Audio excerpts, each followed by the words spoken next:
Shalom Bapak Ibu Saudaraku yang dikasihi Tuhan, selamat pagi.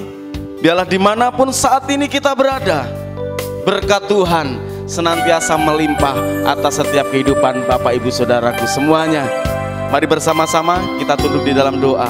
Bapa, kami bersyukur buat kasih anugerah-Mu yang Kau limpahkan atas setiap kami, sehingga saat ini Tuhan kami percaya dengan iman bahwa kami diberkati Tuhan.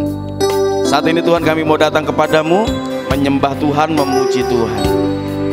Terima kasih Bapa, hanya di dalam nama Tuhan Yesus kami berdoa dan kami mengucap syukur.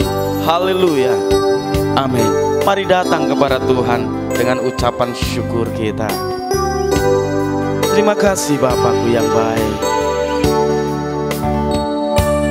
Ku hidup karena percaya Kau yang berjanji setia, pengharapanku selalu ada di dalamku. Ku tidak akan menyerah meski dalam kesesakan. Seluruh hidupku dalam genggaman-Mu.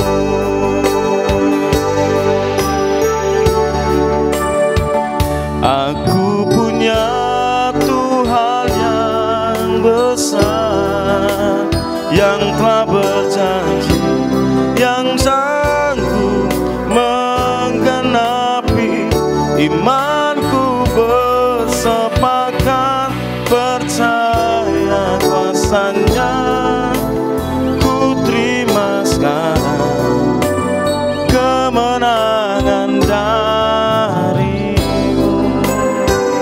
Mari dengan sungguh-sungguh pujikan bersama.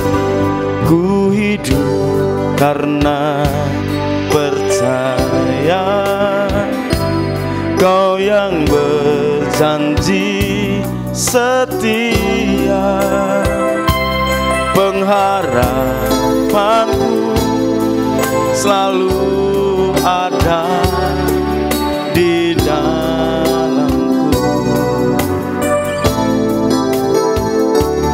Ku tidak akan menyerah meski dalam kesesakan. Seluruh hidupku dalam genggaman-Mu. Aku punya Tuhan yang besar, aku punya Tuhan yang besar, yang telah berjanji dan sanggup menggenapi imanku. Bersepakat percaya kuasa-Nya, ku terima sekarang kemenangan dari-Mu. Mari sekali lagi dengan iman percaya kita pujikan. Ku hidup karena percaya Kau yang berjanji setia, pengharapanku selalu ada di dalam-Mu. Ku tidak akan menyerah meski dalam kesesakan. Seluruh hidupku dalam genggaman-Mu. Angkat tangan kita bersama. Aku punya Tuhan yang besar, yang telah berjanji dan sanggup menggenapi bersepakat percaya kuasa-Nya. Ku terima sekarang kemenangan dari-Mu. Aku punya Tuhan, aku punya Tuhan yang besar, yang telah berjanji dan sanggup menggenapi. Imanku bersepakat percaya kuasa-Nya. Ku terima sekarang kemenangan dari-Mu. Sekali lagi bersama. Aku punya Tuhan yang besar, yang telah berjanji dan sanggup menggenapi. Imanku bersepakat percaya kuasa-Nya. Ku terima sekarang kemenangan dari-Mu. Ku terima sekarang, ku terima sekarang kemenangan dari-Mu. Ku terima sekarang kemenangan dari-Mu. Kimadalah masyik, kimasyikini alawana masyikini alawana. Terima kasih Tuhan. Percaya dan percaya akan Dia.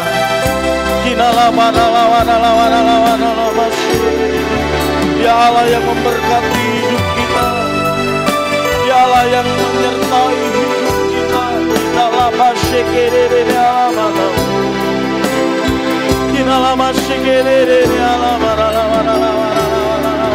Ya Tuhan yang besar,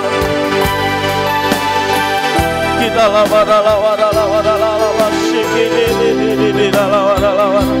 Dia Allah yang berjanji dan Dia Allah yang senantiasa menggenapi janji-Nya.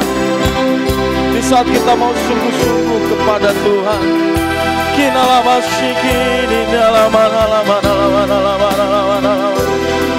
oh haleluya, Yesus.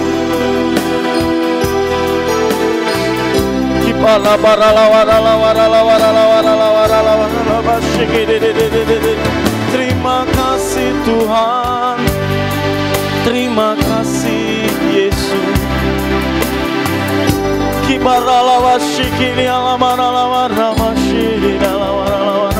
Haleluya, haleluya.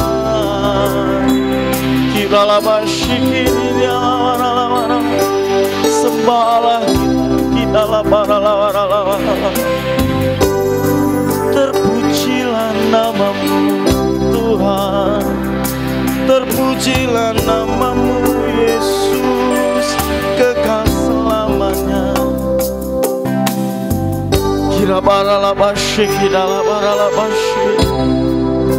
Ajar setiap kami untuk senantiasa mengucap syukur apapun yang terjadi atas setiap kehidupan kami Tuhan. Sebab di saat kami mengucap syukur dengan sungguh-sungguh, Engkau Allah yang senantiasa ada buat kami, Engkau Allah yang senantiasa menyertai hidup kami. Dan saat ini Tuhan, kami mau bersama-sama mendengarkan akan firman Tuhan. Urapi hamba-Mu yang menyampaikan firman Tuhan, dan ajar setiap kami untuk mendengar dengan baik, dan kami akan melakukan apa yang menjadi firman-Mu dalam kehidupan kami. Terima kasih Tuhan, hanya di dalam nama Tuhan Yesus kami berdoa dan kami mengucap syukur. Haleluya, amin. Shalom Bapak Ibu yang dikasihi Tuhan. Ada beberapa pepatah yang terkait dengan kejujuran. Ada yang mengatakan wong jujur iku bakale ajur. Sementara ada yang mengatakan wong jujur iku bakale dadi bubur. Dan yang lain berkata bahwa wong jujur iku bakale mumur. Tetapi ada juga pepatah yang bernada positif yang mengatakan bahwa wong jujur iku bakale mujur. Menurut saudara, pepatah mana yang lebih tepat atau pepatah mana yang cocok menurut pendapat saudara? Ajur atau mujur? Karena keyakinan saudara akan menentukan langkah kehidupan saudara. Saudara akan berada di posisi yang mana? Apakah saudara termasuk orang yang menjunjung tinggi tentang kejujuran, atau saat ini saudara memilih memakai topeng? Segala sesuatu bisa dipermainkan menurut situasi dan kondisi mana yang lebih menguntungkan menurut versi saudara, dengan alasan bahwa saudara tidak mau ajur, tetapi saudara rindu mengalami kemujuran sehingga saudara memilih memakai topeng di dalam kehidupan ini. Bapak Ibu yang dikasihi Tuhan, hal ini pernah juga dilakukan oleh Petrus. Kalau kita baca di Matius 26 ayat 69 sampai 70, berbunyi bahwa sementara itu Petrus duduk di luar halaman, maka datanglah seorang hamba perempuan kepadanya, katanya, "Engkau juga selalu bersama-sama dengan Yesus orang Galilea itu." Tetapi ia menyangkalnya di depan semua orang, katanya, "Aku tidak tahu apa yang engkau maksud." Pertanyaan ini diajukan kepada Petrus tidak hanya sekali, tetapi bahkan sampai 3 kali. Tetapi hal yang sama juga dikatakan oleh Petrus, baik di pertanyaan kedua maupun ketiga. Petrus tetap menyangkal dan bersumpah, "Aku tidak kenal orang itu." Bapak Ibu yang dikasihi Tuhan, Bapak Ibu bisa baca di Matius 26 ayat 72b dan di ayat 74 dikatakan yang sama, bahwa maka mulailah Petrus mengutuk dan bersumpah, "Aku tidak kenal orang itu." Apa yang dikatakan firman Tuhan tentang kejujuran?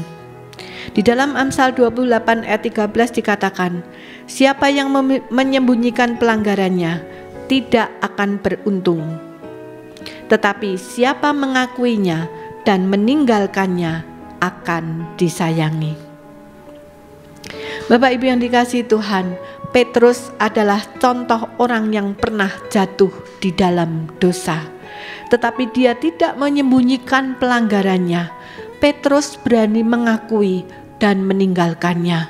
Kalau kita baca di Matius 26 ayat 75 dikatakan, "Maka teringatlah Petrus akan apa yang dikatakan Yesus kepadanya, 'Sebelum ayam berkokok, engkau telah menyangkal aku 3 kali.' Lalu ia pergi keluar dan menangis dengan sedihnya." Menangis dengan sedih adalah tanda pertobatan yang dilakukan oleh Petrus. Petrus menyesal dengan apa yang telah dilakukannya.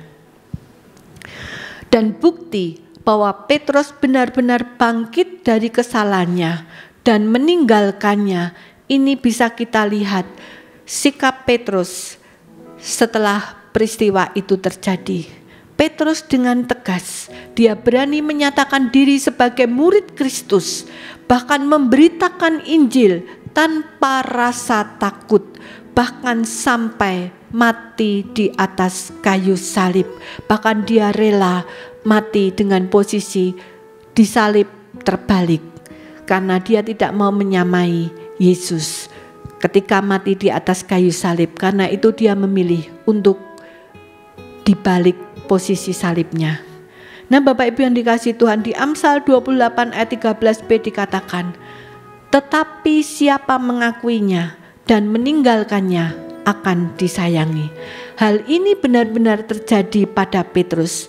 Kita bisa melihat bagaimana hubungan Petrus dengan Tuhan pasca Petrus mengakui kesalahannya. Yohanes 21 ayat 15 berkata, sesudah sarapan Yesus berkata kepada Simon Petrus, "Simon, anak Yohanes, apakah engkau mengasihi aku lebih daripada mereka ini?" Jawab Petrus kepadanya, "Benar Tuhan, engkau tahu bahwa aku mengasihi engkau."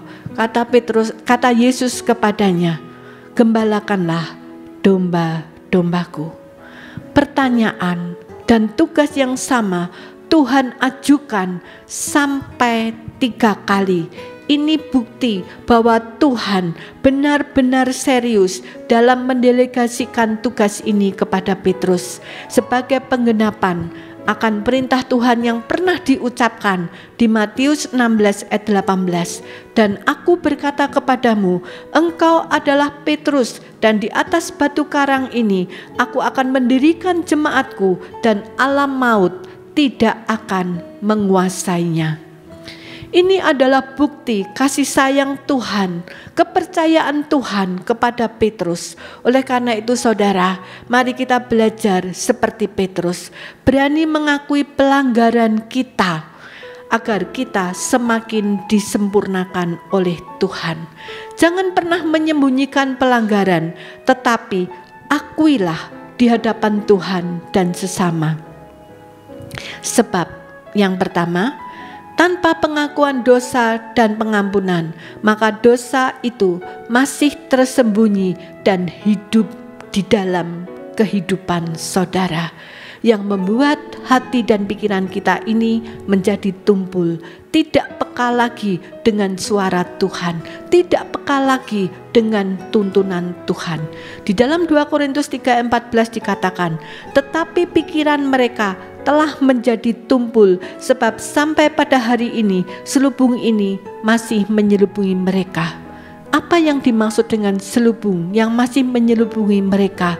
Yang dimaksud adalah dosa. Dosa selama belum kita akui, selama dosa kita belum diampuni oleh Tuhan, dalam arti kita masuk di dalam pertobatan, maka dosa itu akan menyelubungi kehidupan kita. Oleh karena itu pikirannya menjadi tumpul, sebab kuasa ilahi tidak bisa bekerja di dalam kehidupan orang itu. Orang itu akan terus berkutat di dalam dosa. Seperti yang dikatakan di Efesus 4 ayat 19. Perasaan mereka telah tumpul sehingga mereka menyerahkan diri kepada hawa nafsu dan mengerjakannya dengan serakah segala macam kecemaran. Orang yang pikiran dan perasaannya menjadi tumpul jauh dari Tuhan, maka bisa dipastikan bahwa orang itu akan hidup dalam kegelapan dan berkubang dalam dosa. Yang kedua, Bapak Ibu, jika kita tidak mau mengakui dosa dan pelanggaran kita, sepertinya kita masih terintimidasi oleh dosa itu. Kita masih terpola oleh kebiasaan dosa itu. Oleh karena itu Bapak Ibu, mari kita mau mengakui segala dosa dan pelanggaran kita. Pada saat kita mengakui, memang sepertinya kita melalui jalan yang sempit. Tetapi jangan takut, sebab ujungnya adalah kebahagiaan dan damai sejahtera. Kelegaan akan terjadi di dalam hidup kita saat kita sudah mengakui dosa-dosa kita. Hal ini terjadi karena pertobatan membuat hubungan kita dengan Tuhan kembali dipulihkan. Hidup kita tidak lagi diselubungi oleh dosa, tetapi hidup kita diselubungi oleh Tuhan. Hati dan pikiran kita dikuasai oleh kuasa Roh Kudus. Sesuatu yang ilahi atau pancaran ilahi, hikmat Allah bisa mengalir di dalam kehidupan kita. Oleh karena itu Bapak Ibu yang dikasihi Tuhan, jangan pernah kita menutupi dosa atau kesalahan kita. Jangan pernah kita menutupi pelanggaran-pelanggaran kita. Mari kita bereskan di dalam kehidupan ini, sebab firman Tuhan berkata, siapa menyembunyikan pelanggarannya tidak akan beruntung, tetapi siapa mengakuinya dan meninggalkannya akan disayangi. Amsal 28 ayat 13. Mari Bapak Ibu, pagi hari ini kita masuk di dalam doa. Kita minta kekuatan Tuhan agar kita bisa dimampukan untuk membereskan segala dosa-dosa kita. Kita mempunyai kekuatan untuk mengakui segala dosa dan pelanggaran kita, baik di hadapan Tuhan maupun di hadapan sesama. Bapa di surga, pagi hari ini Engkau melihat tangan-tangan yang terulur kepadamu, hati yang menjerit kepadamu untuk bisa lepas dari dosa dan pelanggaran. Mampukan pagi hari ini Tuhan, dengan urapan-Mu Kau jamah mereka Tuhan, supaya mereka mampu melepaskan diri dari jerat dosa, mampu melepaskan diri dari segala ikatan kuasa kegelapan. Pertemukan mereka dengan hamba-hamba-Mu yang akan Engkau pakai untuk melepaskan mereka dari segala ikatan kegelapan. Oleh karena itu Tuhan, pagi hari ini kami serahkan setiap pribadi yang saat ini sedang menjerit kepadamu, setiap pribadi yang sedang berseru kepadamu, memohon pertolongan untuk melepaskan diri dari segala jerat-jerat dosa, dari segala jerat-jerat pelanggaran hidup kepadamu. Terima kasih Bapa, di dalam nama Tuhan Yesus kami berdoa dan mengucap syukur. Haleluya. Amin.